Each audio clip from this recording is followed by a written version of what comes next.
What is up, everybody? Welcome to the After the Ride podcast. This is actually last week's episode, and if you want the newest episode, make sure to join my Patreon. To join, go to patreon.com/DanDanTheFireman. If not, enjoy this one, and all you have to do is wait for next week. But yeah, it's just mainly I want to get to know you. Like, that's how I learn from people, is just talking to them, and then people maybe will pick that up.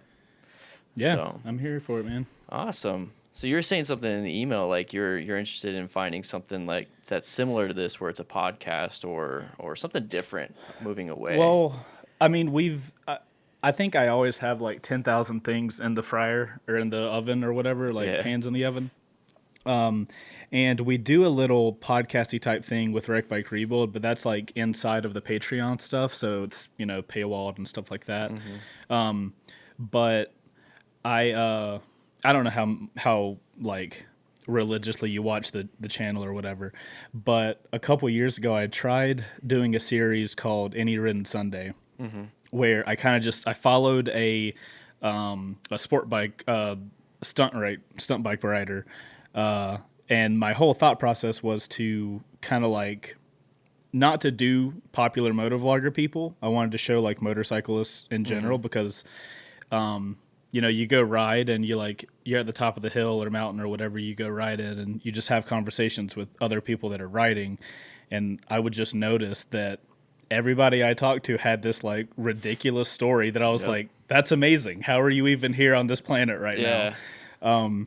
So my thought process was like, this will be cool. I'll make these like little mini documentaries and tell people stories.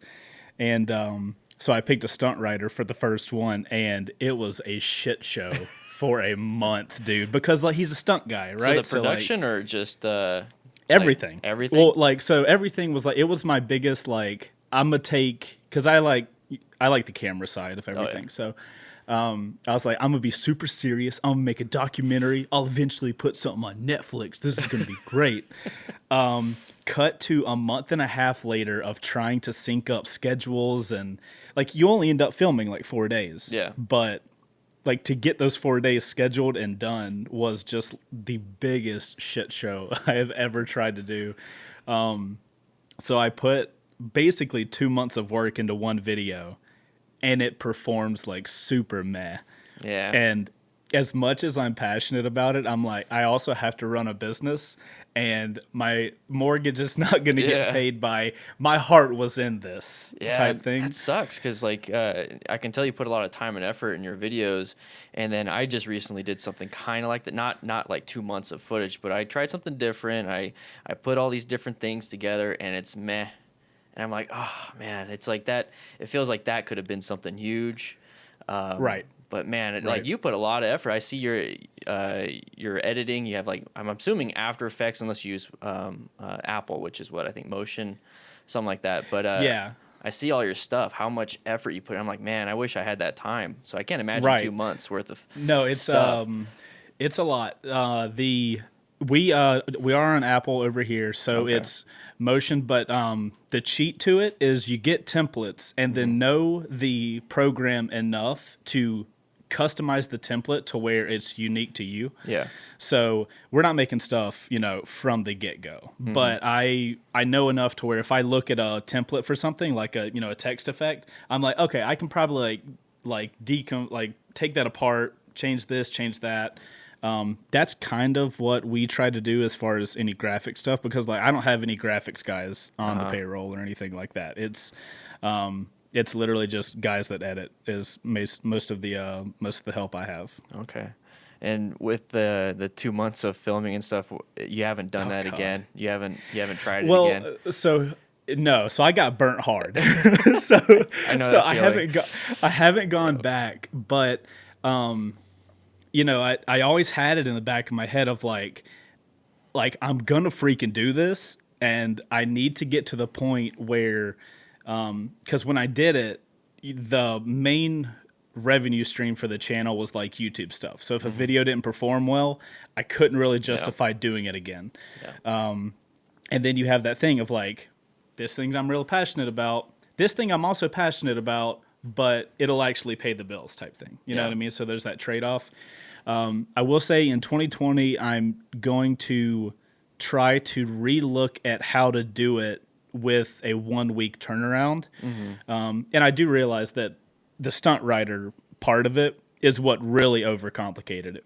Okay. I'm very aware that I could probably, if it was a regular guy, it was like, hey man, we can shoot this on Saturday. Yeah. I'm pretty sure we could shoot in 2 days, edit in 3, and like call it a day. Yeah. So the thought process though with that is to have a kind of a mini documentary, you know, looking at 8-minute long situation. Cause that was one thing. The video was like 16 minutes long. He had a crazy story. So like, I'm fine with it, but I think the videos need to be about 8 to 12 minutes long, and I would like to have a sit-down conversation with the person to go along with the video. So that's kind of like the idea of, if I was going to do like a podcasty thing, I would just want average writers to, you know, just sit down and shoot shit and talk about anything writers talk about. You know, it could be current motorcycle just come out, or it could be some cool story about they got to ride in the Himalayan mountains or some shit. It wouldn't matter to me. I just think the conversations are cool, so I'm gonna try for that in 2020. Whether that happens or not, I haven't made that an official goal, but you know, I've got it in the back of my head. I'm like, I'm gonna try this shit. I'm gonna try it at least twice, and we'll see what happens. Hopefully I can learn from the first mistake and you know, get it going a little bit, even if it doesn't do great. We're in a really awesome spot right now with how the channel runs, to where everything doesn't have to be like, I hope this gets X amount of views. You know, I hope ads don't get turned off for this video and stuff. Yeah, I'm in that moment, that little quagmire of, man, it'd be great if this video did really well. It doesn't have to, but it would really push me past where I can actually focus on stuff like this. So like this podcast, I mean, it's relatively small. It's not paying any bills whatsoever, but it's something I want to really push out, because when you had conversations with people like on the top of the hill after the ride, it's so interesting to hear. And then you're wondering, wow, what are these stories? You know, I'm surprised you're even here, and you learned how to ride that way. What the heck? And that's our viewers, that's the subscribers, that's people watching YouTube, is they have those stories, and I want to bring them in too. So I'm trying to bring smaller subscribers, not subscribers, but YouTubers, and then I picked somebody that was a mechanic that has no channel. So I'm just trying to find something for people to hear. Yeah. And then on top of that, man, the different perspectives are awesome. Oh yeah, like because if you like, just, you know, I have a mechanic that works with me, so having a conversation with him and then having a conversation with somebody that's more like me, like I'm not mechanically inclined. Oh, yeah, I have never said I'm mechanically inclined. I am far better at riding a motorcycle than I will ever be working on it. But the difference in a conversation with him versus somebody more like me, it's a totally different conversation. And I've just found that the majority of the conversations with motorcycle riders are far more interesting than you would probably think they were. Yeah, I'm learning that. I actually shied away from like bike nights and meetups because I'm like, man, it's just more of me. And then I actually went out for a couple times. I'm like, whoa, okay, this is interesting. I'm love to mingle with all these people, because motorcycles is the icebreaker basically, and then you just kind of go into the actual person. So yeah, I think really there's a core link for everybody that rides. You know, there's tons of different people that ride, but there's like this very small little atom inside of every person that rides that's like, you're connected on that level, and then everything else is just like fair game. Yeah. It's totally different. You know what I mean? I think that's what makes it interesting. And then you'll mesh with them or you don't. You know, after that, it's just based off the personality that you like and whatnot. But yeah. Exactly. So you said that you're not very good at mechanical stuff on the bike. Neither am I. So I'm not here making fun of you. Bro, I would love to be. Let me just go ahead and tell you. I would love to have that gene in my soul to be able to be like, oh man, something's wrong. Let me just tear that apart and fix it. Just hearing it. No. Then why did you go into the wrecked bike build if you have no? Bro, the whole point, the whole point initially was like, okay, I don't know how to do something. Okay. But I don't give an absolute shit. Can you cuss on your podcast? Oh, yeah. Okay, just make sure. Because I have a bad problem with that. So go ahead and cuss the storm. That's why I have it on a different channel. Perfect. Just like, I don't want to get you like demonetized or some shit. So my thought process was, my whole point on my channel is like, okay, I started it because I wanted to learn how to ride. And I had never driven a manual car or anything, so I had no clue about anything. Yeah. Rode a bicycle around for a month to good. get used to two wheels. Like that's where I was when I started. So when my YouTube channel started, I was like, all right, I'm gonna record this so that when I get down the road, I can laugh at myself, right? Because I was like, man, you couldn't ride for shit.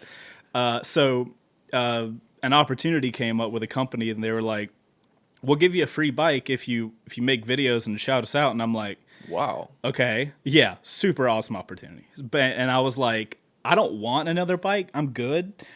But this could be a really cool opportunity because it was a wrecked, like salvage company type situation. Okay. And I was like, this will be perfect. I don't want a bike, but I would like to learn how to work on them.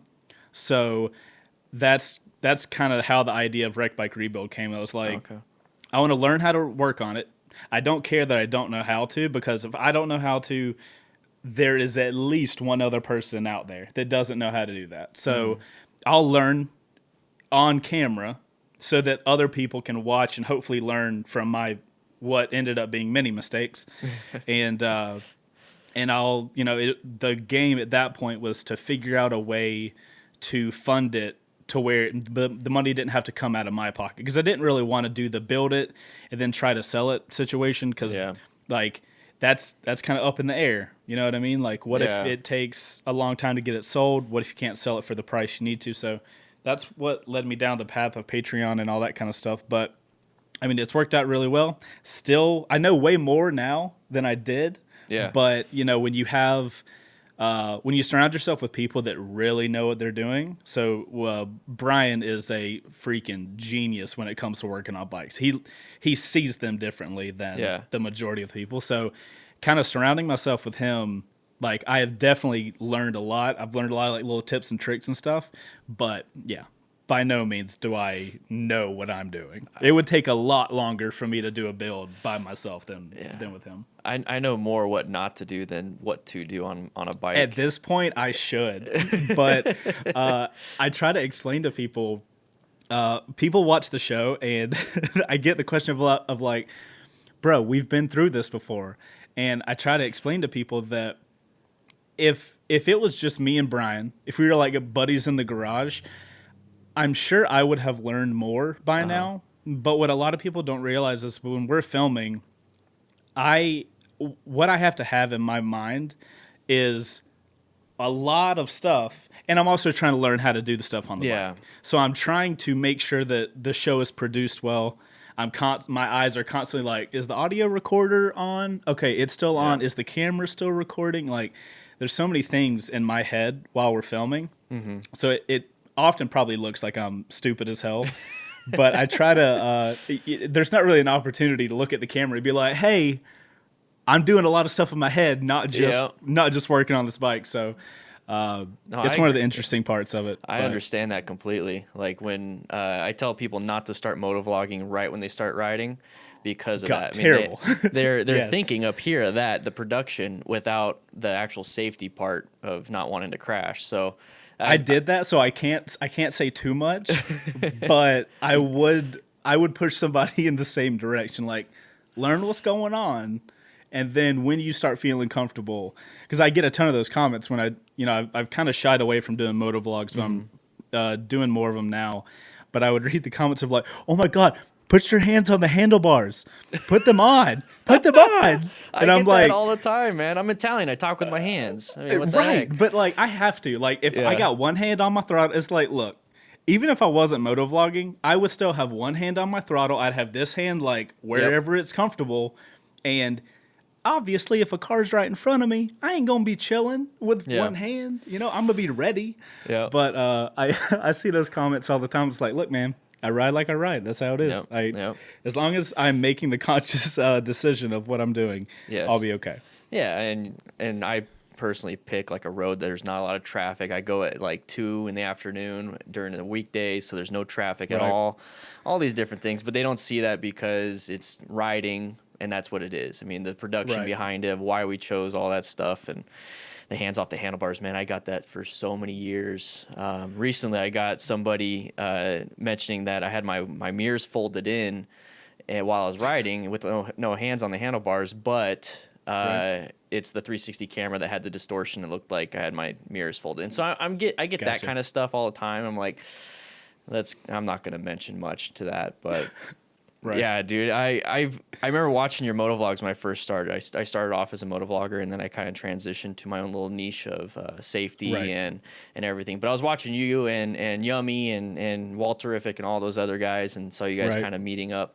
What really made you transition from motovlogging to like the wreck bike build, the gear reviews, all that type of stuff?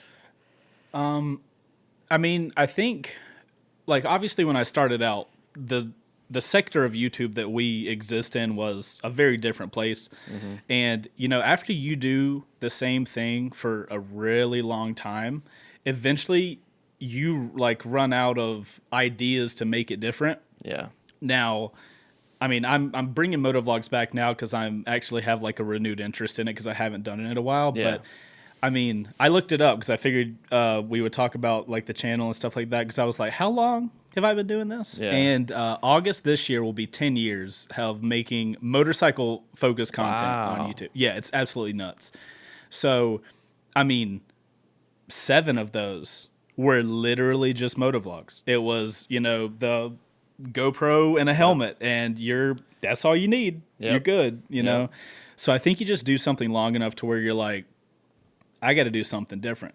And if you break it down, a first ride is literally a motovlog with some cinematic shots in the beginning. Yeah. So it's not like I'm not doing them, but when I say the word motovlog, I mean have some random topic I want to talk about and go out. Don't have any inclination to bring an extra camera to make extra, you know, B-roll clips or a drone or any type of all the extra stuff. That's kind of what I mean when I talk about stepping away from doing a motovlog. So yeah, I think that's the reason. Just got kind of bored of doing the same thing. Yeah, I saw when you started to add in, we talked about the motion or After Effects, all that stuff. The production value started going up and up and up. And you mentioned how you like being behind the camera and all that stuff. And I see all the lenses behind you. So obviously that's going to be a huge part of what you do. So do you think your like photography, videography love really changed how you went? So quite possibly, because when I started, I wasn't really into cameras at all. I was actually, I think I had just graduated an art school with a degree in game design. So I have a bachelor's of fine arts in the technical term is interactive design and game development or something like that. So that's cool. That's what I'm classically trained as a 3D modeler. And then you know, did that for a little while, and as I did the YouTube thing, because it was, I mean, this is before GoPros were a thing, so it was interesting to get good helmet footage. Like you're talking like cut a hole out in your helmet and stuff a camera in.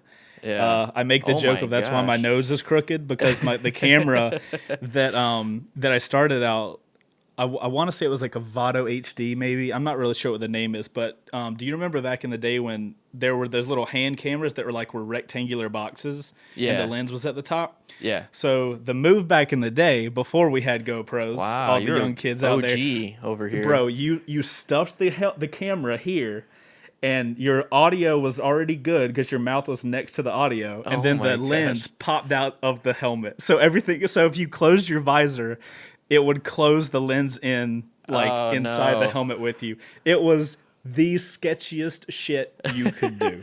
But at the time, that's what you did. Yeah. If you wanted to record, that's what you did. So it was interesting times back then. Yeah, was anybody else doing it? Was anybody else doing it? Oh God, yeah. So I don't remember any of that. Yeah, so the OG guy, Mordeath13, was some dude in Taiwan that did it first. M13. And then, I remember M13. Yeah. So that was, as far as I know, that was the first guy doing it. But it was him. And then when I started, there was honestly probably like 5 other guys. And there's only one of those dudes that still makes content now. Downshift 83. Have you ever? Yeah, I've heard of him, yeah. So when I started, it was a very interesting time where Downshift was known in the market as the guy does wheelies, puts it to like Linkin Park music and just rocks it out. And you watch those videos, like me being a guy that hadn't started riding yet. I was like, oh my God, one day I'll do that. So it was much of a different time then, but it makes you appreciate now. Like I'll make helmet setup videos now, and I'm like, one, the quality level. Like I'm using a Hero 8 now, and holy shit. Yeah, they're like insane. It's gross. I only got the 7, but it's crazy what it can do. Right. So it's insane, and then the audio quality that you can literally just run a mic into your helmet, and suddenly everything sounds amazing. So I have to remind myself every now and then. It's like I have to take a pause and like remember the days of old and been like, bro, you have it so fucking good right now. Have you ever gone back to your old videos and looked at them? Unfortunately, yeah, it's terrible, dude. So speaking of the helmet thing, there's a video where I started riding in the mountains like a week after I got my first bike. It was a terrible decision. Oh no! But it was like my 4th video probably. Met up with some dudes like on a meetup app or something to go ride, and you can see the reflection of the lens in the video because it's stuffed inside the helmet with the visor down. So video quality's gone up just a wee bit since the start. Yeah, it's good to look back though. Yeah, definitely. I mean, that's kind of how I see where I came from. You know, there would be like 20-second pauses in between a word I would say, and I'm like, oh my gosh, I'm bored, and I'm surprised people actually watched me. Now it's just all about looking at the analytics and seeing where people drop off. You know, did I pause there? Was this on a tangent? All these different things. Right. Do you look so you're into looking at all the details and stuff like that? Yeah. I'm looking at watch time, retention, all that stuff, and just trying to see where it goes. And that's kind of where I went from. You know, what you were saying is like you'll do something, and it's like it's meh, but it does good here. You know, how should I integrate that into the channel? Maybe once a month, maybe once a week. So you're just like into the first rides, the bike rebuild stuff. Is there anything like super duper planned for 2020 outside of that possible podcast thing that you want to do? Yeah. So the mainstays are the wrecked bike rebuild stuff. Obviously, we have a solid community of people that really appreciate content to the point that they'll put money behind it, which is the biggest like. I don't know what the word would be. It's like the biggest, like, hey, I appreciate what you do type thing. Obviously, views are great, but when somebody appreciates your content to that level, like, that needs to be appreciated, you know, equally. So a lot of my time not only goes to, like, making the builds and stuff, but figuring out the most amount of stuff we can give to those people. Yeah. Because, like, we want to reciprocate the appreciation. But on top of that, first rides obviously are always going to be a thing. We have kind of shifted away from just, you know, last year, if I wanted to do a bike, I would just call Mountain up and be like, hey, I'm going to come ride a Ducati Panigale 959 tomorrow. Mm-hmm. And it was like show up with the Jeep literally full of camera gear and, you know, a first ride, we can rock out in 2 days. We can film it in one, edit it in one, and I can have it up the third day, which is super fast turnaround. But I noticed that I would ride a Gixxer 1 week, and the next week I would ride an R3. Mm-hmm. So if I did that, I'd be like, man, this R3 is really slow. Unfortunately, and then I would ride a, you know, I don't know, 500 the next week and be like, oh my God, this is so fast. Yeah. So it didn't really make a lot of sense. So I did a test in the end of 2019. I took all the beginner level sport bikes, the lower CCs, rode them all together, and there seemed to be a lot of good reaction to riding all the similar bikes together. Mm-hmm. And not only is that good for everybody else, right? Because if somebody's looking for a low CC sport bike, here's all of them. Yeah. And I can, you know, they can see all their options, but it also allows me to really feel the differences. Because what I'm doing is I'm riding those bikes day after day. Mm-hmm. I only do one first ride a day just so I can focus on that one bike. But being able to ride an R3 one day, the Ninja 400 the next day, and then the CB 300 or whatever it is, like being able to ride them all together really helps me out. So that's really the main change for 2020 is I'm going to do nothing but that. Yeah. So coming up, we've got the middleweight sport bikes, which is the Ninja 650, the GSXS 750, and I think Honda has a 650 or something like that. So we're going to keep doing those clusters, and I mean, I think just do some gear reviews here and there, and that'll cap out my schedule real quick. Yeah. Yeah. Are you focused on what the viewer wants, or you do what they want as long as you like it type thing? That's actually a really interesting question because up until Wreck Bike Rebuild started happening, I was having to focus on first rides hardcore. I do enjoy doing first rides because I get to set my camera car up, and I mean, just as content, I get to ride all these different motorcycles, which is a phenomenal situation. That's huge. A lot of people don't get to do that. Yeah. Right, and a lot of people don't get to test ride at all, which was honestly what I came into mountain pitching, I think 6 years ago or something like that. I was like, motorcycles aren't like cars. You can't walk into a bike dealership and be like, hey, I'm thinking of buying that 959. Can I go ride it? Yeah. Dealership's going to be like, hell no, you can't. You kidding me? Absolutely not. I've had that. I've had that. They're like, I don't know. I don't want to put miles on this model. Let's not do that. Yeah, exactly. Miles is a big deal for them. So, going into there and setting that up with them was like, hey, a lot of people can't do this. That opens up a sector of the market that people want to know about bikes. And not to bash like motorcycle reviewers, but like when Ducati flies you out to Sicily to ride around the mountains, they put you in a hotel room, they feed you nice food. You're not going to be like, hey, this 959 rode like shit on the road. I'm sure it's fucking amazing on a track, but if you want it for your daily driver, it's a piece of garbage. Like, they're not going to say that. So I want, like, my thought process with the first rides was like, I want to be like the average guy. I don't know technical terms. I barely know CCs at this point. That's pushing it, but I don't use over technical terminology, and that's a very thought out decision. I want to be the average guy, and granted, nobody should start riding on a 959 or a like most Ducatis in general. But I try to make it very approachable so that no matter what your skill level is, if you really know about riding, then you'll get what I'm saying. And if you have no idea what you're doing with riding, you should still the feeling should still be translated. So that's like a very conscious effort to try to not talk too technical in the first rides. Have you ever looked into adult learning principles and how to make it more relatable to?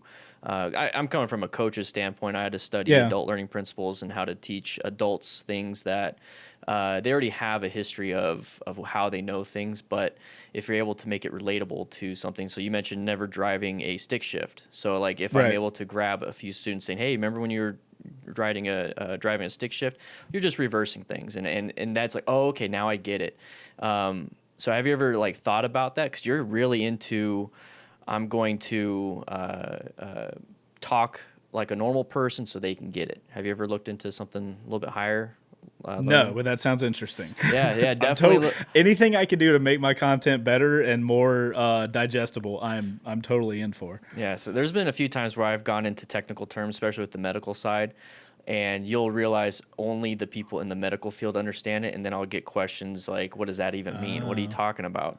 Interesting. So I try to like explain it in different ways. Okay. And I think that came from my history with the fire department, where I had to have that bedside manner of explaining to the patient, hey, you have this, and this, but then not talking technical terms. Right. But yeah, definitely look into adult learning principles. It's really learning principles. Yeah, okay. I mean, there's a whole different wide range of it. There's the ones that I really dived in recently was how people can see something and then learn it. Kind of like how you watch somebody throw a baseball. It's like, okay, let me try that. And you automatically know the kind of sum of how to do it.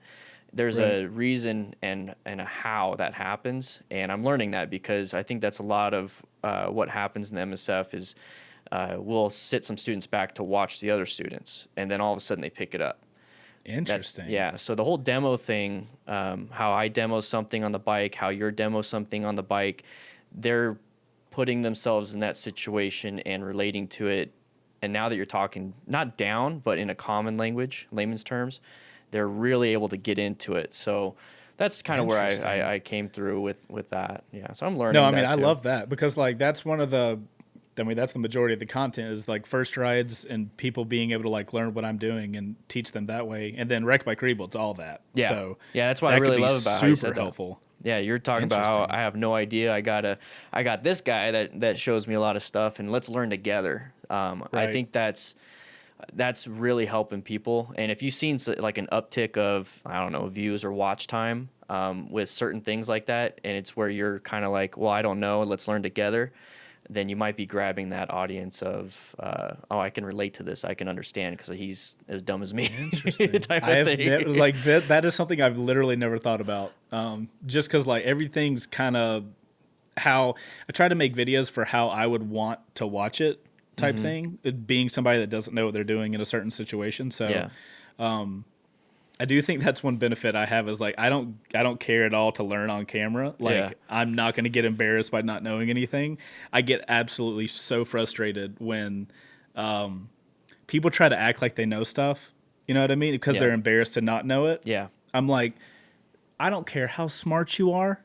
That dude that's making fun of you for not knowing something, he doesn't know a shit ton of stuff. Yeah. So there's like, other stuff he doesn't know. Yeah. Right. I get really frustrated when people try to like embarrassed that they don't know anything. Like nobody should ever be embarrassed for not knowing something. So that's one thing I am passionately going to show people that I don't know something and not give a fuck about it because like otherwise you're just going to live this like fake life of like, oh yeah, I know that for sure.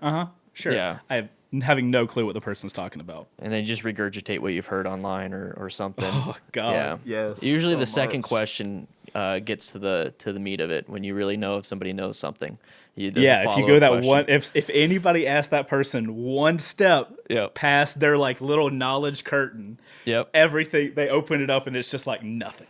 It's like, well, this person said this, and this is what I follow. Like, it turns into that. It's like, okay, and that's fine. I mean, if it gets you to that first step, then let's see if we can get to the second and third and fourth and fifth and sixth. Well, what happens on Wreck Bike Rebuild, and people are always like, why are your episodes so long? And I was like, because when Brian tells me something, he'll tell me some crazy shit. I'm like, whoa, okay, why? Like, why do you use grease in that one scenario? And he's like, oh, I mean, he goes deep in it, and I'm just like, bro, I hope the camera picked that up because I'm lost. I got lost 2 sentences after I asked why. But hopefully, you know, people watching the video can digest things easier than I can on the day. But that's what ends up making most of the episodes way long because he goes into like, and we cut a shit ton of it out. I bet. But the stuff that does make it's super super detailed info, which is hopefully helpful. And that goes back into the conversation thing where you're just recording a conversation because I'm sure he's not putting on an act for the camera. He's just talking to you. And, exactly. And somebody's going to learn from that. And I'm sure he has some war stories or some regular stories. You know, in the fire service, it's all war stories. You know, what call we went on. And then people will learn from that. It's the whole relatability thing that I think is huge. A lot of people relate to that kind of stuff. Yeah. Brian is not able to put any face on. He's just one of those guys that unapologetically doesn't give a single shit, and he is what he is, and that's what you get. So I think that's just with anybody that works on anything. Because when I talk to Scott, he's a motorcycle tech, and he's just same thing. Yeah. Like I don't care. This either works or it doesn't. And if it doesn't work, we're going to find a way to make it work. That's interesting. So yeah, maybe mechanics have, like, there's like a certain way a mechanic's brain just thinks. And it doesn't work for me. I can't do it. Yeah, I know. I want to. I truly want to. And I'm sure it frustrates the shit out of Brian when we're working on stuff. But it's interesting how different people just kind of like gravitate. But I don't know if they were born like that or like maybe that's just how they learn that they like grab that knowledge better. But This is what I'm talking about. Yeah. You'd have a conversation with a motorcycle mechanic, and you're like, your brain thinks in such a weird way. Yep. But that's so good for you. Yeah, because that's great. It works out so well. I can pick out maybe 10% of what you're saying, but I'm learning 10% more than what I did. And that's kind of where I go with all my conversations. Right. Yeah. It's awesome to surround yourself with people that are like different in key ways, because if you just like surround yourself with people that are like you kind of have this like group understanding, and nobody really like learns in the way that you want to learn. But if you surround yourself with people that are like your polar opposite, not that Brian's my polar opposite, but I have a deficit. He has a lot of knowledge over there. Yep. So it turns out to be a pretty good mix to mix yourself with people like that. Have you been doing that a lot in the past few years? Because you say we a lot when it comes to your videos, so I'm assuming you have a team. The guys make fun of me a lot. So I do we in both ways. When I do something by myself, I still say we. Yeah. And when I ask one of them to do something and they do it, I will then say we did that type thing. So I get shit on it from both ends. But yeah, I have a team of people that helps me make the content that we produce. Okay. So the way that looks is I obviously have me and Brian on the Wreck Bike Rebuild show, and we have an editor, and then obviously Luke is holding the camera because it floats around, and we don't have that little guy on Mario that floats on the cloud yet. We couldn't afford that guy. See, that's relatable. I understand that. Right, perfect. See, I'm already getting the teach people in the correct way. There you go. And we just brought on a producer to help. We make a lot of content, and we have a current issue where I'm bottlenecking the process because I have to touch everything to get onto Patreon. So I brought on a producer recently to help that process. So there's generally 4 of us total. Yeah. And then my wife does some stuff like she does driving for the camera car most of the time. If we do a first ride, Heather's going to be driving the car. So 5 people on the reg that helps produce all the content. Wow. That's when did that start to happen? And when did you feel like you needed to start doing that? I could handle the entire channel and all the social media and all the emailing up until I think season 2 of Wreck Bike Rebuild, because Wreck Bike Rebuild was the real big shift of it. It would take 2 days of research to prep for the episode. Mm-hmm. It would take an entire day, like start at 9, end at 6 type of filming to film the episode, and then it would take 3 to 4 days of editing. So that's 2, 3, 4. Like I'm out of days of the week, and I don't have a weekend. You know what I mean? Yeah. So it started out with bringing on somebody to kind of help the pre-production of that video. Like, I don't need to research now. Like when we film an episode, obviously like we have a general idea of where the build's going to go. Like that's kind of the first initial part of a wreck bike rebuild. It's like, all right, we got this wreck bike. What do we want it to look like, and how do we get there?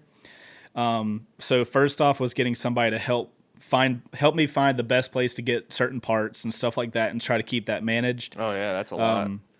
Yeah, I mean it's not a lot for a single person's bike, but when you put it into a timeline that we're trying to work into, it does become a little time consuming to like, what's the best place that can get us for the best price, and do they want to work with us type thing. Like there's a lot goes into it. And then with the ZX10, we had to swap the frame, which for me was like, wow. Oh, fuck. Okay, well. That's a lot of work. This is going to be interesting.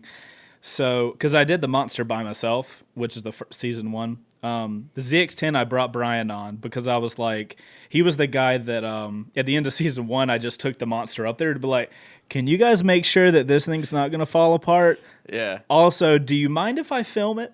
And Brian just ended up being the mechanic to be like, of all the mechanics in that shop, he was like, I don't give a fuck. He can he can record me. I don't care. That's the sound which is of perfect. That sounds like it is. It's a mechanic for you right there. Right. I'm glad that you did the podcast with Scott, so now we can relate over like what it's like talking with a mechanic. But so yeah, Brian was the guy working on the monster to make sure that I didn't fuck shit up too bad.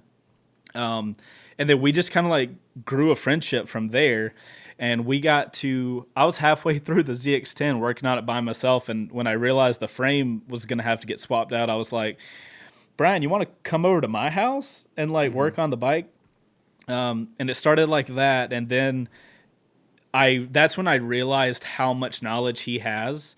And I was like, there's no way I can give people this much knowledge through me. Because like having to translate it through Brian, I was like, stuff's going to get lost. So, we did a couple episodes, and a lot of stuff on camera has to be like, obviously he has to really know what he's doing, but we also have to jive well, because if there's like this weird, like you can't film that, you know what I mean? And you don't want to edit it. You don't want to, it's like, you don't want to film that. And it's going to just be awkward if the mechanic and the guy doesn't seem like they're buddies type thing. And luckily me and Brian just hit it off. We're totally opposite people, but we jive well. So, brought Brian on, and that freed up a ton of my time to not have to like, I always know what we're going to film, but you never know what's going to happen.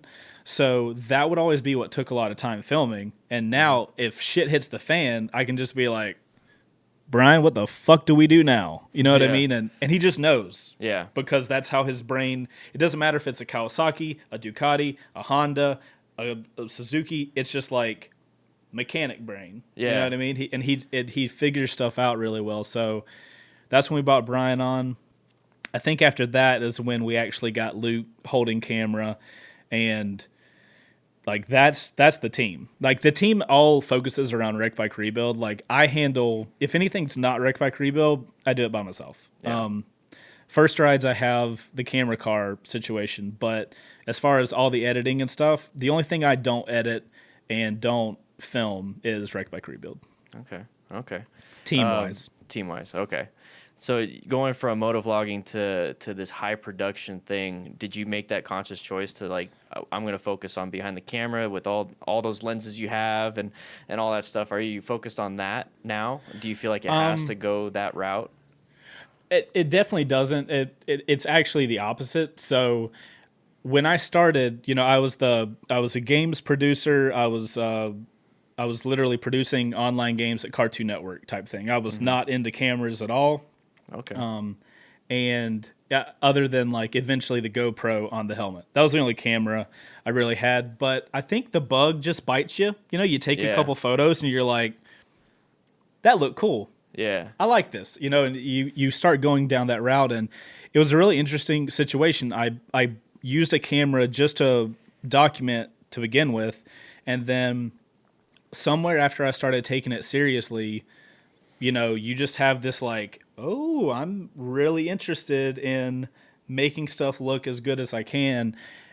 To the point now that like that is probably my number one passion is the cinematography and all that kind of stuff. And then like I'm obviously passionate about motorcycles, else I wouldn't have been doing this for a decade and I wouldn't be able to continuously make content. But if I was going to have to say one was more important than the other to me, I get more satisfaction after ending a video that I put a lot of time and effort into than I do. I mean, it's hard to say because like motorcycling is motorcycling. Yeah. There's nothing that's going to replace or can replace that. But if I had to choose, cinematography would be my thing. My wife is also a wedding photographer, wedding photographer. So like the lenses are not all mine. Those are all rented. Right. It's a group effort. So it works out really well though that she's a wedding photographer because I actually go to weddings with her and I'm her like second shooter type situation. So yeah, it works really out. It works great for us, and we both have our own schedules type situation. So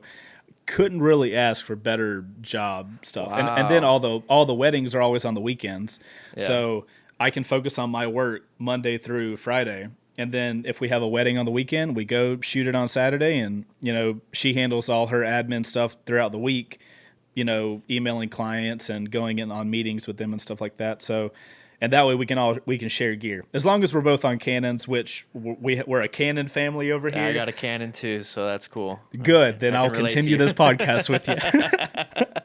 Just kidding. I used to shoot on Sony cameras, and then I think that was during Direct Bike Rebuild Season 2 as well. I was like, man, if I shot my videos on Canon, I could literally shoot my work during the week, and I could use my same camera on the weekends shooting with her. And that was actually one of the main drivers for me switching to the whole Canon side of stuff. Yeah, your production value really sets you off from just motovlogs. I mean, I see just a lot of people, like you're saying, only like Downshift, and a few others are still making content or started a long time ago. But transitioning to almost a show, like I would see your notification and be like, okay, this new bike just came out, you did a ride review. I'm like, oh, okay, that's cool. I'm gonna look at that and watch kind of how you do things. And I saw all the motion graphics, and then you did the wrecked bike rebuild, so that's a show. And then the gear reviews, and then the tips weren't just like I looked at some of my early ones, and it's where I just mentioned the tips, and that was it. But like yours were like, okay, this is why, this is how, this is the price of whatever it is, and then this is definitely why you should do it. So I remember watching like your hot gear tips where you had the cooling vest, and I'm like, that is super interesting. I never thought of that. So I think when I see your channel, it's a show. Like it's a legit show. That means a lot. I appreciate it. No, that's what drives me to keep doing the stuff. Good. I think that's why you're still at the top of what we're doing here, is that you transition from not necessarily low quality, because you can have some amazing content with just a GoPro and no mic, as long as it's how you shoot it. But the dedication involved into producing an actual show it's what's really big. So that's why I'm really fascinated with which way you're going in 2020, because there's shows change, and you probably have ideas like me. Like I the way you're talking, I'm thinking it's like, oh, he's got this analytical creative mind thing going on, like I do. I can't shut it off. So I'm wondering what type of shows and what type of stuff you got going on. Dude, it doesn't shut off. It's it never shuts off. I literally woke up at 3:00 in the morning the other night out of a dead sleep because I had an idea for like a little 30-second ad for the end of Wreck Bike Rebuild, because I've never done ads before. But I'm like, that would be something interesting, because like, once the Panigale is finished, like that is going to be a showstopper motorcycle. So I'm in my head, I'm like, I want to start playing around with like ads, like put a certain budget to a YouTube ad or something like that. But I like, nobody likes watching ads, so I'm like, so how do I make a good ad? Randomly woke up at 3:00 in the morning, grabbed my phone, grabbed my notes app, and I'm like writing the script out. And Heather wakes up and she's like, "What are you doing?" Because I'm the guy in the relationship. I'm the one that goes to bed early and wakes up early, and that's my sector. So the fact that I was up at 3:00 in the morning typing on my phone was like super out of character. And I was like, I got this script, I need to write it down before I forget it. And I don't know if we'll end up doing it, but if we do, I think it'll be funny. But that was just like super random that happened. But yeah, it never shuts off. It's always like there type thing. I feel the same way. I got, when you're saying that, I have like a video series to-do list. Like anytime I come up with an idea, I just write it down. Like all the ones in red I've already done, so you can see how it's mostly not red. So I have way too many ideas going through my brain. And then, you try something and it's like, oh, it's once again, it's meh. Maybe what I did, the topic was good, but how I did it was wrong. Like I was going to say, because you said something earlier that kind of like made me think about the way I'm thinking about the Any Written Sunday series, but also the way that I think about content in general is there has to be, obviously, there has to be a balance of like what does well and what drives you to continue doing stuff, because anybody on YouTube that literally does things because it gets a lot of views, they're going to burn out. They're going to stop giving a shit because they're not doing it. They're doing it for numbers, and numbers are something that are going to constantly go up and down, and for no reason. You can put a year into a video and it could do bad, and you could put 30 seconds into a video that you filmed with a phone and it could do better. So if you're chasing that view thing, that's not a long-term thing that you're going to be able to constantly be happy with what you're doing. So just because a video does meh, you could still justify continuing doing that type of thing because, one, you're going to get better at making the video, and eventually your audience is going to learn what to expect. Because something that I kind of went through with the Any Ren Sunday stuff is everything was totally different. And because of that, like if somebody sees a first ride on my channel, you know exactly what you're going to get. Yep. There's going to be nothing different other than the motorcycle that's between my legs and in front of the camera. Yep. If you see an episode of Wreck Bike Rebuild, it's going to be the same dudes in the same garage doing the same thing.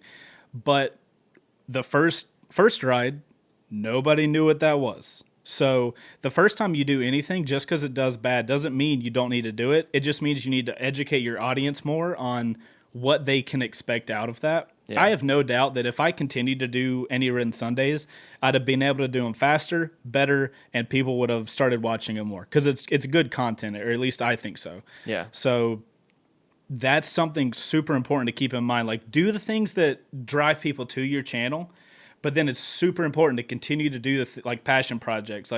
And views should not matter on those passion projects because you'll stop doing them, which is says the guy that stopped doing Any Ridden Sunday for 2 years. But that's something to keep in mind because I did go through a sector of being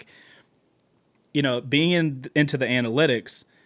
If you put a video out, you can watch it day by day, hour by hour, and how many comments are coming in, how many likes, when are people dropping off. And you can get so granular that you just stop thinking about the content. It just becomes like a numbers game. Yeah. And numbers go up and down type thing.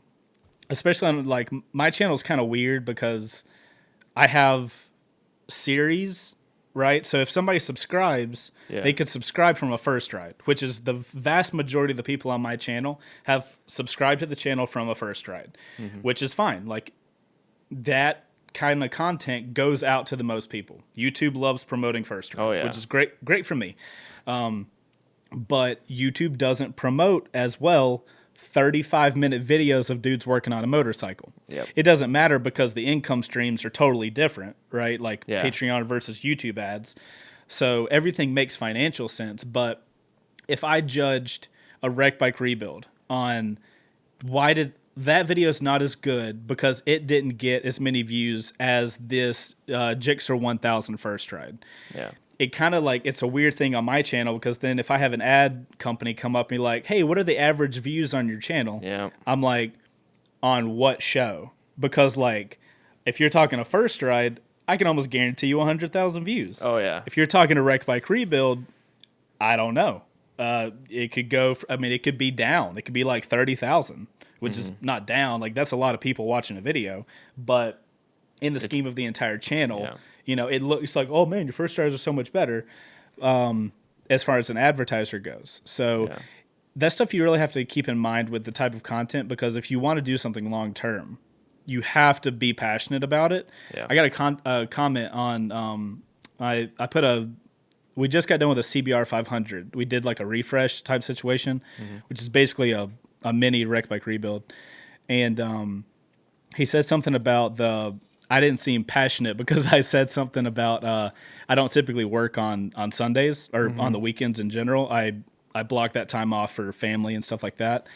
And I made the comment of I'm having to record this video on a Sunday and I don't typically work on Sundays. He was like, you don't seem passionate because you don't work on Sundays. And I'm sure I misunderstood it or something. Oh, yeah, I get those all the time too. Yeah, but it was I don't want you to misunderstand. The literal best part of my job is anytime I'm riding a motorcycle. Period. End of question. If I get to record myself riding, that's the pinnacle of where I'm at. Yeah. Unfortunately, that's 2% of my actual work time. You know what I mean? So on a first ride, I'm there the entire day. I go for a 30-minute ride. Yeah.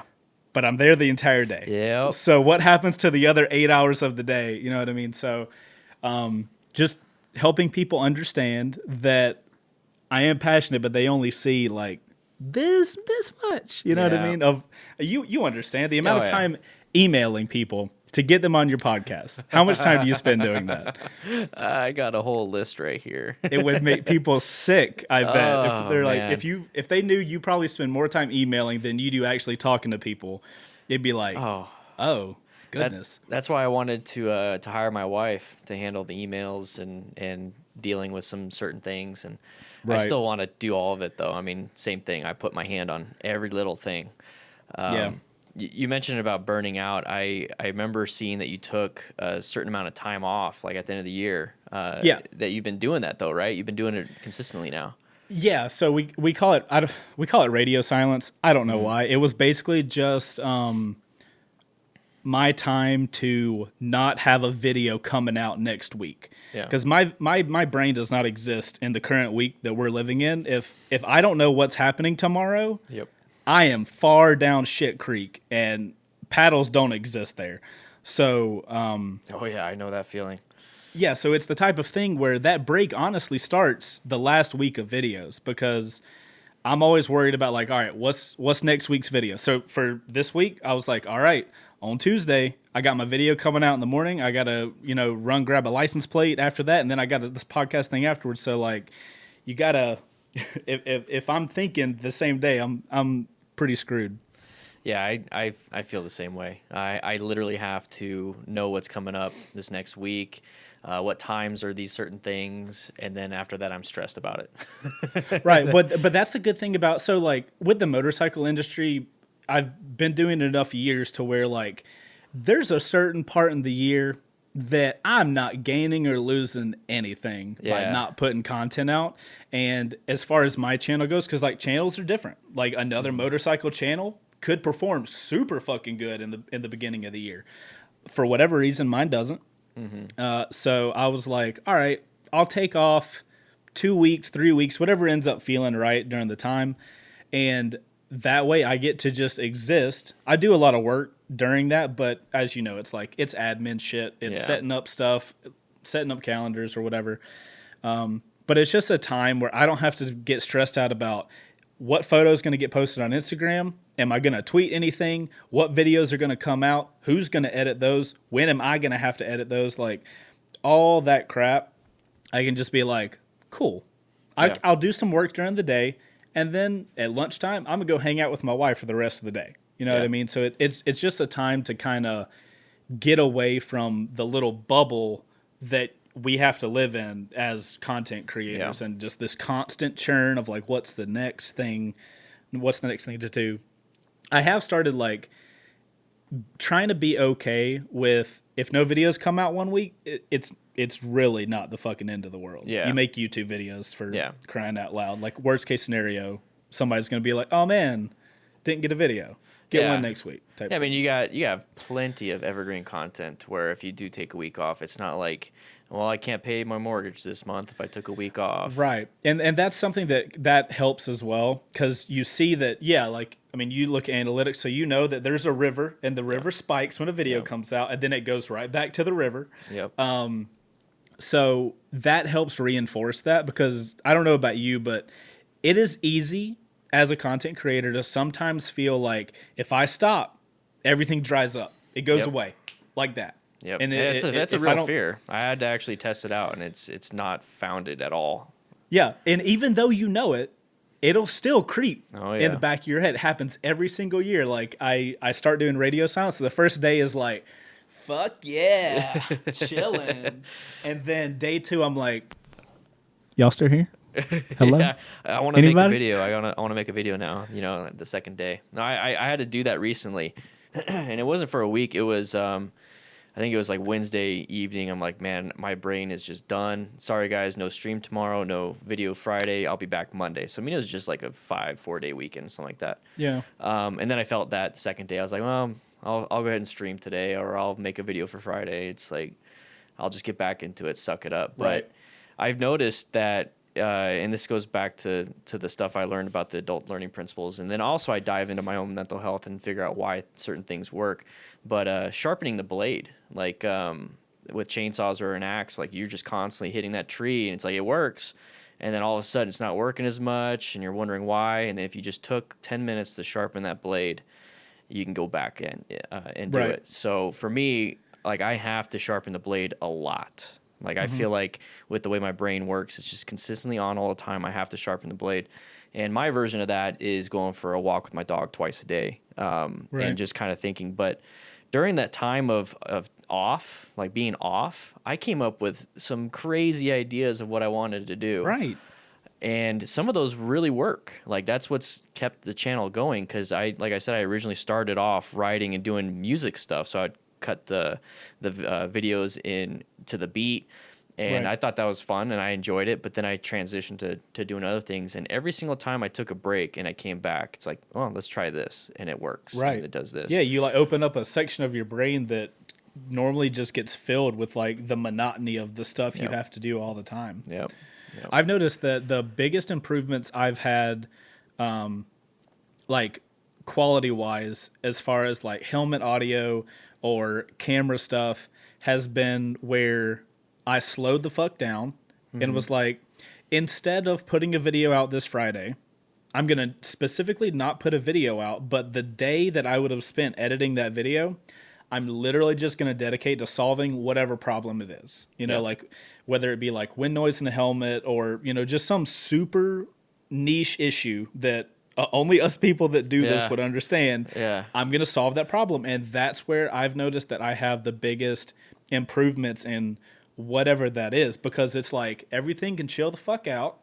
I'm going to solve a problem that I complain about every fucking time I edit an episode of me filming. Usually that's when you find is when you're editing. You're like, fuck, this wind noise. Well, yeah, it's every episode you're like, oh my God, I can't go over 35 and look down. Like I have to look straight and don't proceed over the speed. But if you just like, cause it's still work, you know, in my head, I feel for whatever reason, I guess cause it's like I work for myself, I feel like I have to be working all the time. Yeah. So else I feel like I'm being lazy or something like that. Oh, I know that feeling, man. I need to work on that mental part of my brain. I need to be able to learn to chill.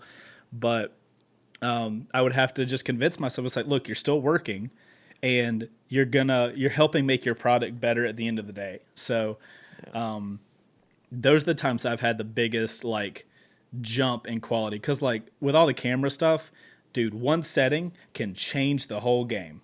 Yeah. Especially with GoPros and shit. Oh, yeah. When I started using ND filters, it was life-changing. As far as I perceive my own content, a lot of people want me to shoot like 4K 60 and stuff like that, but I hardcore believe in shooting in 24 frames a second and having motion blur like I'm experiencing the moment. But like I remember the first day that I wasn't happy with my GoPro footage. And I did that. I was like, I'm not putting a video out this Friday. I'm going to spend time and research how to make my GoPro footage look better. Looked into it, found out they make little tiny ND filters for GoPros. And I was like, cool, let's do that. You know, let's order that up, order the stuff, did some more research that day. A couple weeks later, everything's in, and I'm testing around with it. And I'm like, oh my God, I can have the world in my GoPro look like how I'm seeing shit. Yeah. This is amazing. Yeah, it looks different, like from the footage to what you see, and it's like, man, I wish I could share this. That's cool. I need to look into that then. Yeah, shoot me a note. I'll give you my number and everything. I can show you how to do everything. But I want to learn that. It will totally change what your footage looks like, because like the way you're riding around. Let's just say you're going down the highway. On the other side of the highway, there's a red Porsche. If you want to see that car, what do you have to do? Well, you have to look at it. Yeah. Well, yeah. So don't do this if you're riding a motorcycle. But if you want to watch that car go by, you have to look at that car and you have to watch it fly by. Otherwise, it's going to be this little red blur of stuff that happens. And there's something about you miss the stuff you're not looking at type of deal with the setup when you have ND filters that I fucking love. Maybe it's because like you don't get everything. You know what I mean? Yeah. With like 60 frames a second, with no slow shutter, everything's in focus and you see everything at all times. And that's not fair. You're not Spider-Man. That's how he lives. You're not him. With great power comes great responsibility. And you don't have great responsibility.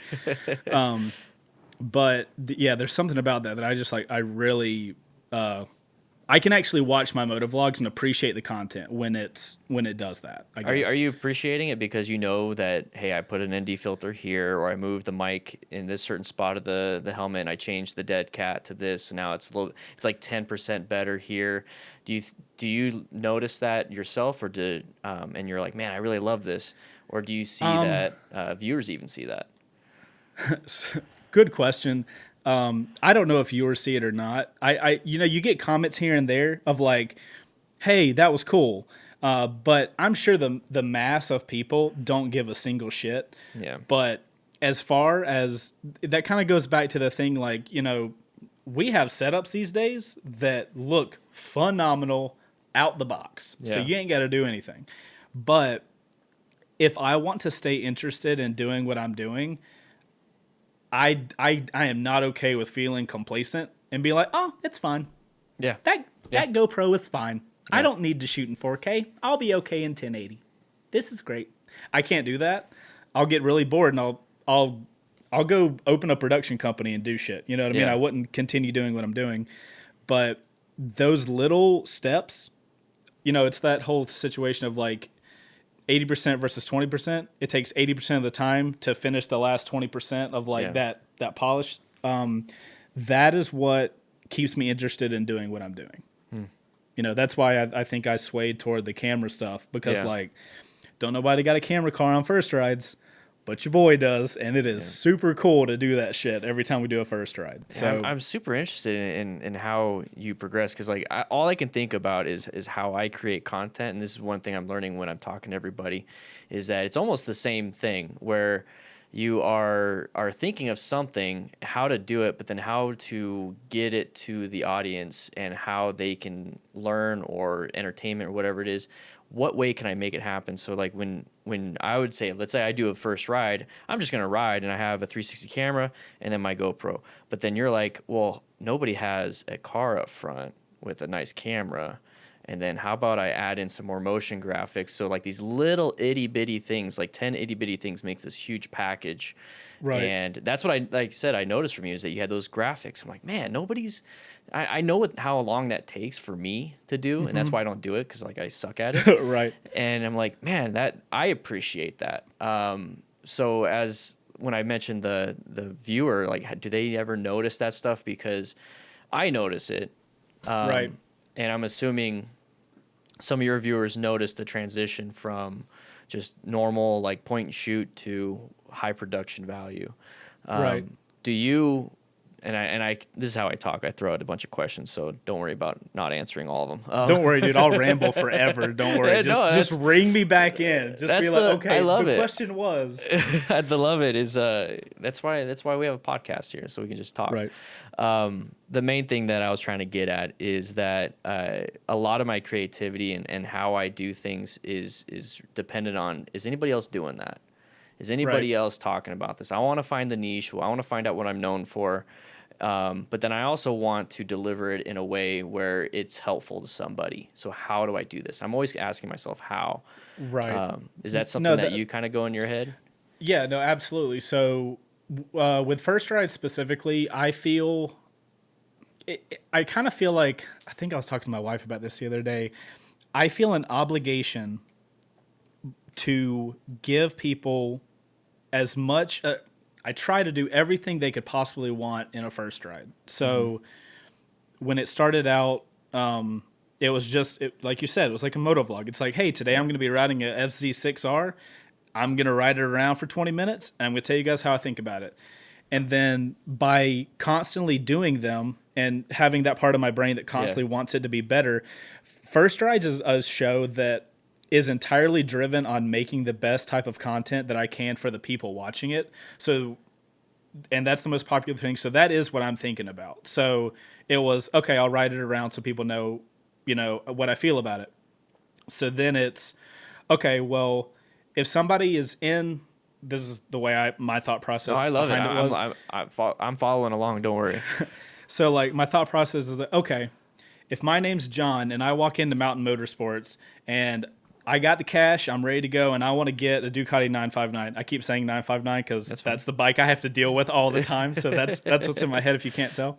So my name's John. I'm walking into Mountain Motorsports. I want to go ride that bike. I want to know how it rides. But the first thing I'm going to do is I'm going to walk around that bike and look all over it because bikes look good the majority of the time. So I was like, okay, cool. So how can I simulate that in a video? So, okay, I'll get a slider and I'll do these long slides so people can, get a little bit of motion because I'm not really a big fan of just like tripod type shot. So I was like, person typically going to look around a bike before they go for a ride. Then we started adding in the motion graphics for... I played around with like, it has this much horsepower and it's this size engine, and we've kind of shied away from that because it's not the type of video. Like, did you feel like that was you though? I mean, like for me, I tried that too, and I'm like, man, I don't know any of this shit. Why am I saying it? Exactly. Okay. But like, being John, like if I go into a dealership, that information's not sitting on a motorcycle. Yeah. If I want to look that up, I'll go watch an info video about this bike. So the way I process that content is it's totally different from what a first ride is. Something within the last year or so that we added was the sound check. So now if like that's super important, right? Be like, how good my bike sound. So we roll the bikes out into the front of Mountain. I got a nice microphone. I put it at the exhaust. And I don't do a flyby yet, but I just sit there and rev the bike up. Because if you're at a bike night and somebody's like, oh, shit, you got a Ducati 959. What's that exhaust sound like? Yeah. You're going to crank it up, going to put it in neutral, and you're going to rev it up. So we added that. And then I think the follow car, one, I'm infatuated with follow car shots. So I think that's the coolest shit ever. Yeah, they look cool. I had no appreciation for how much work it took to get high speed, high quality, stable footage. Yeah. Like, fuck if that ain't hard. But I digress. My thought process was, okay, let's be real, right? We're motorcyclists. We give a shit what our bike looks like. Yeah. And even more so, we give a shit about what we look like riding the motorcycle. Yep. So I want to know what that Camry thinks of how cool I look with my helmet that matches my jacket, that matches my motorcycle. Yeah. So... that was kind of like, okay, if we set all this up, if I go down this path of camera car stuff, at least that'll let the person watching the video know, hey, if you get this bike, this is what you're going to look like riding down the road. When you're on the highway tucked in and trying to get all the wind over you, this is what you're going to look like. So are you going to be cramped up looking? You're playing into people's vanity. That's perfect. I mean, it is what it is, man. Yeah, like if people want to admit it or not, like the majority of people give a shit of what their bike looks like and what they look like, and that's why you buy accessories for your bike. That's why Icon is as big of a fucking company as it is, because they know that their shit looks good and people want to look good with their motorcycles. So like, it is what it is. If people want to admit it or not, that's fine. Well, and YouTube's a visual medium, so I mean, obviously you play into the visuals of it. So yeah, right. So that was my reasoning for going down this path of like, let's do a camera car with it. So then all we do is we go out, we film a first ride. I have a route that I always go around, and then I do that route once with the GoPro by myself, get back, set the camera car up, and then I follow the camera car around the exact same route. Wow. And that way, if I cut the camera car footage, not only does it give that viewer a view of what they look like, but secret tip, it lets me cut footage and you have no clue there's cuts. You think you're riding that entire route with me. Little do you know, there's 100 little sushi cuts all the way through that video. I understand that feeling, man. When I screw up my vocals or whatever, my face cam and my 360, it's a cut. But then if you look closely, you'll notice that I'm not in the same area exactly. Yes, right exactly. After that. Yeah, so it's camera magic. And not that, camera magic. You see nothing. But that was Star Wars. I get it. I got it, bro. I've been like so into Star Wars ever since my wife and I did a Disney half marathon recently, and I did that a couple years ago. That's really fun. Yeah, that's awesome. Was Galaxy's Edge at Disney World, Disney World or Disneyland? I did Disneyland. It was the Tinkerbell half marathon. My man, absolutely. Yeah, it was cool, man. I got to run behind all the sets and saw all the animals behind the sets. It was cool. Anyways, I'm sorry. I distracted you from Disneyland. No. See, I was saying I'm all into Star Wars because we went to Galaxy's Edge, and I'm like, bro, I have a new respect for Star Wars. Holy shit! So I'm all like, so many jokes recently when we've been filming with the guys. I'm like, you did not hear me say that. They're probably sick of it at this point, but. Do you get ideas? Do you get ideas from other things like you went to Galaxy's Edge and you're like, man, that would look. I like how this set is set up. I like the lights. I like this. Do you ever think like that? I mean, that's a problem I have is like because like right now I'm in a very privileged spot where my channel would be fine if I literally just stuck to Wreck Bike Rebuild and First Rides. Yeah. There is no need to do anything else. I would fill my time up, and I would, like, all the people that are already subscribed have plenty of content, and the people looking for content would have plenty of content. But like, I'm always like coming up with ideas for stuff, but I'm trying to be very active in enjoying the process of having an idea and knowing that I have no obligation to need to do that. Because like I have the thing my wife tells me is like I try to make a business out of everything. Yeah. And damn, you and I think a lot alike. I mean, because like but I'm interested in that. I honestly have a good time of like seeing anything, and this is not motorcycle related. This is literally anything on the planet. And I'm like, man, that would be. I start thinking about Instagram strategies for a charcuterie board business. Like that is no joke. You can ask my wife. We were literally having a conversation of like, yeah, if you had a charcuterie company business, you could do stuff like this. And like, I don't know. I find it. I enjoy doing that. So that's it's just the way my brain works. So. It is what it is. It happens. And you put people that fill in your deficits. So I mean, you got the creative direction that you want to go, and then you got people to actually help you out with all the other stuff. Yeah, that's something I need to work on. I'm still a one-man show, and I got the DanDanTheFireman thing. That's at least 5 videos a week after the ride. That's one podcast, but then I make clips out of it. I got my wife's podcast, so. This is full time. Holy shit, dude. Yeah, I probably do in a week probably 20 plus videos. So I'm finding that happy medium I'm trying to find the happy medium of quality versus quantity, but then I'm also trying to find what works and then what doesn't. So with the whole after action reviews that I do, that I took that from my fire service, where we would actually see firefighters fall through roofs and actually figure out why that happened and why these. Is that the series where you're like you take a clip and then you talk about the clip and what went down? Yeah. So I was watching a video of that this morning. That's solid because so you're taking this is now my podcast. I've taken it over. I will interview you. Let's do it. No, but I watched that because, like, honestly, I'd never seen that before. And then I was watching you. You were breaking down. It was probably your most recent one because it was at the top. It was like a Harley skidding on a highway type situation. But what I loved about that is you're taking something that you're passionate about and is like part of you, and you're translating that to like. So you have a passion level for that most people don't have. Yeah. So you translating that to an audience that's where I feel like the key stuff is, right? That's what worked. It's been working for a while, and right. I think when that video came out, I was doing like 3 to 5 a week just to see how it worked. And once again, it turned into what you were talking about, and sharpen the blade. It's like, man, I did it for 3 months straight, great views. It was like 300% views for my channel. For everything. I was like, man, it's just almost too much now. I love it, but I don't want it to be something that's a burden. So now I put it down to twice a week max. Right. But yeah, I took that from my fire source. I am passionate about analytical stuff and why things happen, how they happen. Yeah. And then using the knowledge I have with motorcycling as an MSF instructor, as an accident scene management instructor, and all these other things, like how can I translate that to my possible students that are listening to it. And it's actually helped. I actually just filmed before this a video of somebody that sent it to me on Twitter, and he was saying that he's been watching my videos and understanding, okay, this is why you should have a following distance, this is this and this. And he sent the video, and he did an absolute perfect evasion of an obstacle or something that was in the road. And now, how gratifying is that for you? That's peak level.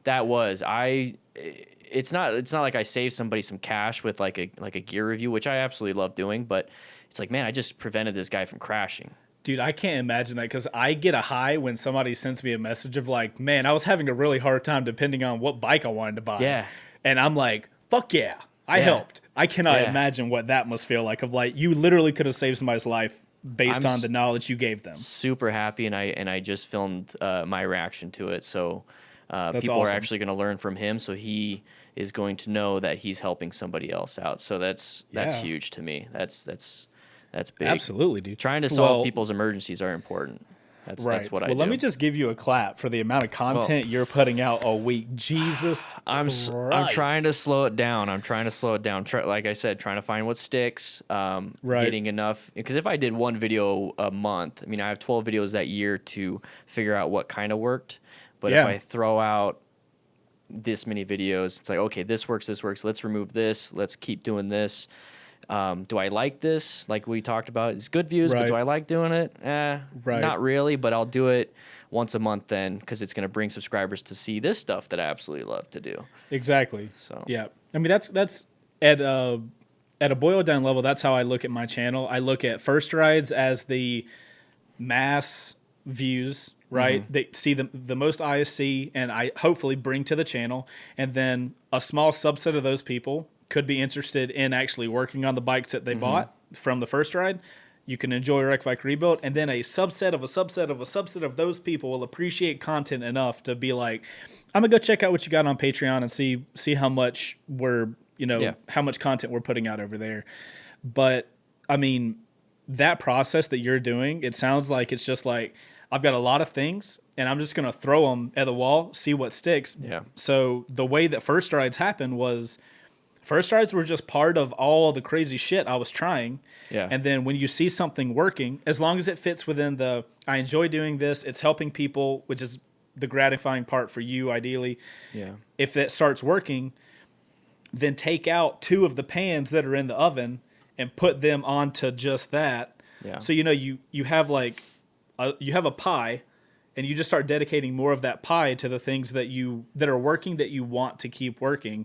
Yeah. And you get to a point where I feel like that's how you get to the point where that's what your thing is. Yeah. You know what I mean? Because you've done it long enough to people know, like, depending on if your thumbnail strategy or whatever, but if it's always the same type of thumbnail, then and it's titled generally the same as all your other stuff, then, I mean, that's how you get to the point where you're known about something like that. Yeah. There was actually a scary point this last year. I was like, I realized that my first rides, I would always take a photo when I was at the dealership, and I would like, the bike would be about here, and then this would be the bike title. And then I was like, damn it, like, anybody can have that thumbnail. Yeah. Like, there's nothing I can, like, there's no differentiator from me from 1,000 other people that somebody could be doing a first ride on their motorcycle with just a GoPro. So I was kind of worried, because for years I had been doing first rides and thumbnails the exact same. Mm-hmm. And I recently shifted to just grabbing a screenshot from the follow car, because it's a high quality video, so I can grab a screenshot. But it's also a view that's very hard to get.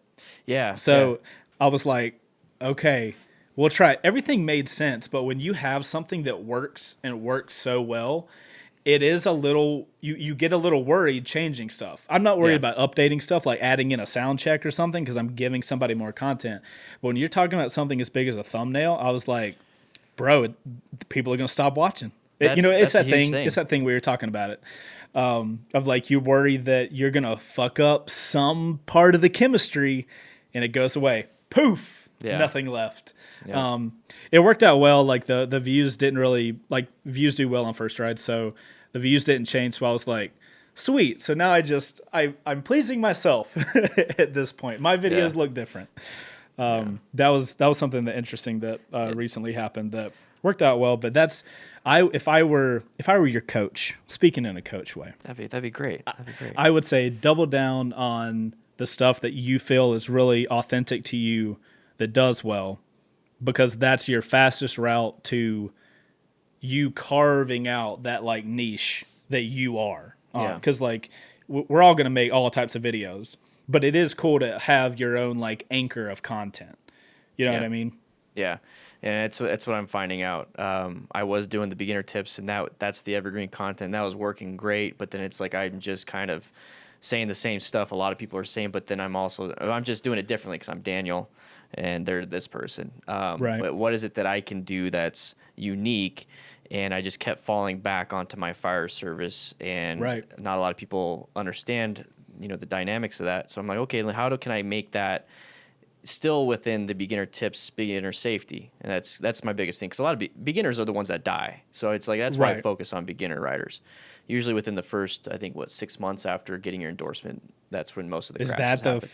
Oh my gosh. And then I think within 2 months of taking an MSF BRC1 class, that people crash. It's because of the heightened confidence and all that research. Once again, I'm constantly diving into stats and whys and all that stuff. And so I stuck with what I know and my analytical brain, and I'm starting to figure that out. I'm starting to figure out to just focus on what I enjoy to do. The views will come because people will see how passionate I am about it. And I might lose the viewers that are here for tips, but I'm going to gain now these other people that are like, man, I really like the fact that I know why this person crashed, because I have no idea and I don't want to crash. It's also going to be easier for you to make content. Yeah. Because if you're passionate about something, like, it's not going to take a lot of energy to be like, all right, got to make a motorcycle video so I can save people's lives today. Like, you're never going to feel like that. Yeah. Also, with the video analytics, you have endless content to use. That's one thing I kind of like factor into if I'm going to bring on like a show, like hardcore, like really focus on something I think about is like, okay, how long can I do this?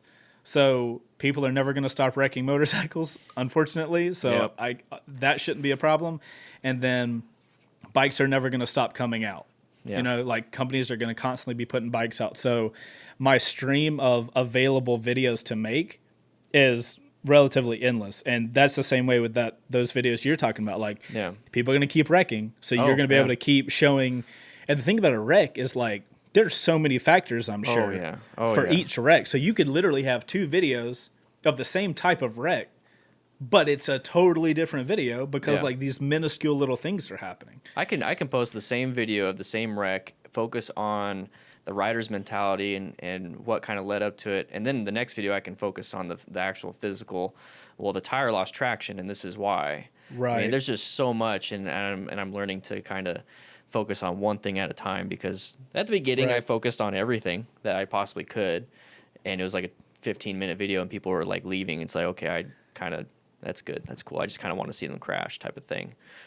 Right. But at least, you're always gonna get that type of thing. But like, I get the same thing on first rides. I know based on my analytics that a ton of people click on first rides just to watch the bike, see the cinematics, they watch the sound check, and then they are gone. Yeah. And that's fine. If you're there to see the bike in a way that I typically show the bike off, then great. Like that's where you are. Then there's a ton of people that watch the rest of it. I never thought of it that way. That's cool. I mean, it happens. Everybody's going to watch a video for a different reason. People are going to watch your videos that you're breaking stuff down because they want to see some dude eat it. Yeah. And ideally, even for those people, they'll see that, be like, oh shit, I shouldn't slam on my brakes on the highway. Yeah. Even before you all say that, 'cause they're going to watch the video or whatever. Yeah. But hopefully the small amount of consumption that they do will still help in some way. Yeah, I think that's one of my biggest problems, is that I want to reach as many people as possible to prevent these types of things, when I should just focus on how to deliver the content. And if they like it and they take away from what, the video they want to take away, then just leave it at that. Right. I mean, checking out the analytics on those videos, I'm sure is super helpful, because if you're like, you can literally see the drop off point for where you talk too much, you know? I'm assuming that happens. Oh, it happens. You know, it happens. I don't want somebody to watch this podcast or something and be like, why is Chase saying he talks too much? I'm saying that only because I've been in a situation where you can see where the views are chilling, and then they're like, okay, cool, I'm good. Type situation. And that's going to happen in this podcast, but that's why I also do highlights. So no, dude, the whole podcasting thing is genius, because then you get the one big video. It's like very little cuts, and then you have all these little micro conversations you had. So if somebody wants a little tidbit, boom, they can go watch it. I love the whole model, and if I could fit more stuff into my life pie, that would be the first thing. Because like the amount of content you can get out of one conversation is absolutely insane. But that's kind of the issue we're having with Wreck Bike Rebuild is we film all day. Yeah, it's like, how do I, like, we'll make our big video, that'll take a few days to edit, but like, how can we take all these little micro pieces of content?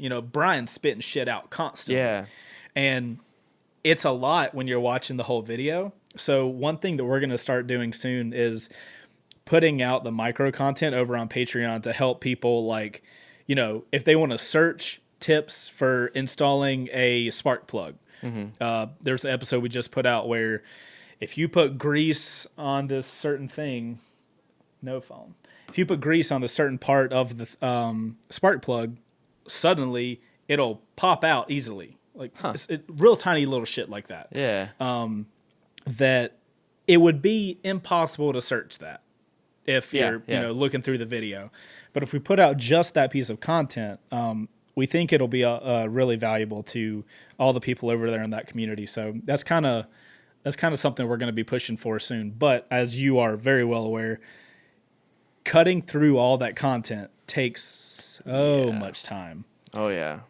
Yeah, it's one thing to film this, like we've been talking for a while, and then it's another thing to sift through the editing process. This will be like a 2-3 day thing, which is, I have no problem, because when I listen to it again, I get another side of something that I could learn, especially because I'm not participating in it now. I'm actually just listening. Right. But I think podcasting or anything long form is huge, even if there is going to be that drop off. But the reason why I wanted to do this is because I wanted to learn. So, I mean, if I just was doing this so that I can make a podcast, I'd be bored as hell, and I wouldn't want to do it. Right. So I'm having a fun time learning and then meeting people too, because you and then a bunch of others that I've talked to already are people that I've been watching. I have watched, and it's, well, how do you do this? Why do you do this? Right. People see a little bit of us on the video. So maybe if we do this, they'll see the full picture, and then they'll either like you a lot more, or they're just like, man, I don't like listening to this guy. Hey, just to be clear, I don't blame you. So I have to listen to myself talk. Right. I have to listen to myself talk more than anybody can ever complain about. So I get it. Yeah. I get the click off rate. Well, very good, man. I'm so glad that you showed up, or not showed up, but you actually wanted to do this with me. I clicked join meeting. You clicked to join. I sure did. I was going to say all the emails that I have right here that we talked about earlier, but no, I really do appreciate it. I learned a lot from you, and the biggest thing is, and one of the things that I started was, I feel like kind of alone with the content creation, with how my brain works. Am I doing it right? Am I doing it wrong? All these different things. And when I talk to you and then everyone else, everyone's going through the same thing. Yep. But then they're off in their own. I rely on my expertise in this area to really get me through it. So I like how you're relying on your expertise. I'm trying to rely on mine, and I'm learning that everyone has different expertises, and it works. I think that's what you have to fall back on, really. That's what I love about our sector is small on YouTube, but it's very interesting to see the route people come into motorcycles with. And then if they start making content around motorcycles on YouTube, like that little niche that everybody shared that rides, like all of us guys that make videos, obviously we're busy doing our stuff, but it's anytime I've ever had a conversation with another YouTuber that does motorcycle content, there's an instant like click a lot of the time, because it's like the problems we deal with are a sub niche of a sub niche of a sub niche of this tiny little thing. Yes. But you start talking and you're like, you go through that shit too? Yeah. Oh my God. Okay, cool. So I'm not the only dude over here stressing out about stupid stuff that doesn't really matter. The best way I could put it is in the fire service, you can't complain down. You can only complain side to side and up.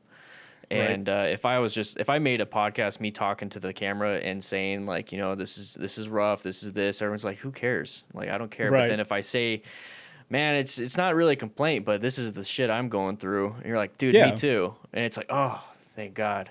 I think that's what's so nice about talking to like this conversation and any conversations I have with other motorcycle content creators. You feel the sense of like, you're not the only one suffering through these, because you like you said, you can't bitch in a video, because like we're over here like riding motorcycles for a living, which is such a small part, but like that's a perception online, so you can't really be like, man, the stuff I'm really going through. It's like, oh yeah, you had to go work and you had to go ride. So I do feel like there's you don't get to not complain, but you don't get to kind of voice your real opinion. Yeah, you don't get to vent to the you for real. Like you can't say certain stuff on the video because like nobody wants to watch a video of you complaining about some dream job that you have. Yeah. But regardless of how good your job is, or if you want to call it a job or whatever, it's a lot of work. It's a lot of work, and there are highs and lows, you know, regardless of how good it seems on the outside. So it's fun to get to go over that with somebody that can appreciate the minutia of what a day looks like.